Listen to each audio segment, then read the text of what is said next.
Let's now explore the calculation of the basic EPS per share, which is a fundamental metric for assessing a company's profitability on a per share basis. As we explained before, the formula for basic EPS is straightforward and is calculated as follows.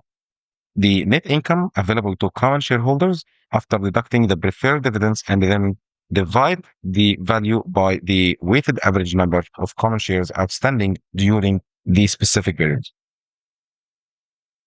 To calculate the basic EPS, we need to understand the treatment of ordinary shares, potential ordinary shares, and dilutive securities. So let's understand firstly and differentiate between ordinary shares and potential ordinary shares. Ordinary shares represent the common shares outstanding during the period. They are considered in the calculation of the basic EPS. So no scenarios here we have to do regarding this number of shares because they already outstanding. They are already exist in life. So we are considering this as ordinary shares as being outstanding during the period. Whereas the potential ordinary shares, look at the word, it's potential. This includes securities like stock options or convertible bonds that could be converted into common shares.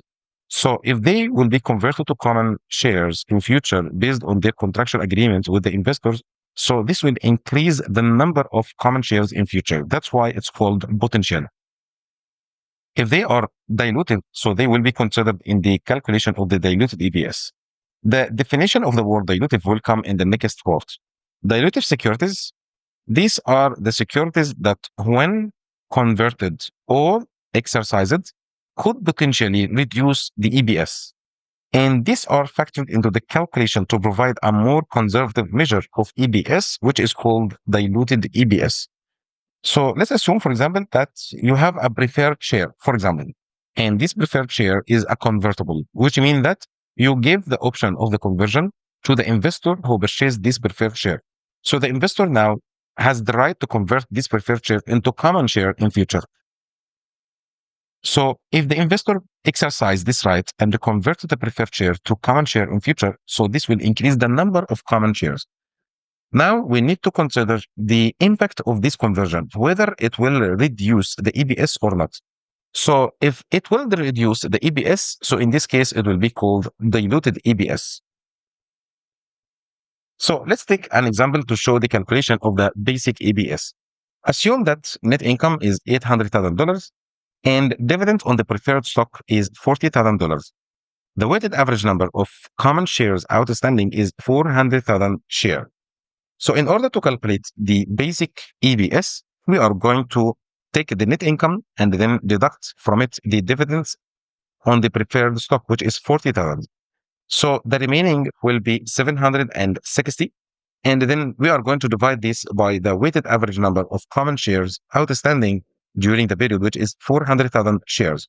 So the result will be 1.9. So this 1.9 represents the earning per share.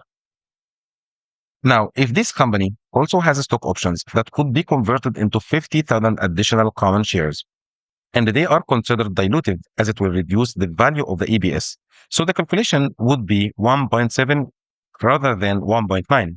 So this means that you are going to increase the denominator to consider the potential converted share or the potential common share that will be issued in future, which is 50,000. So we are going to take the same denominator, which is in a very basic explanation, and more details will come later on regarding the conversion of the stock option.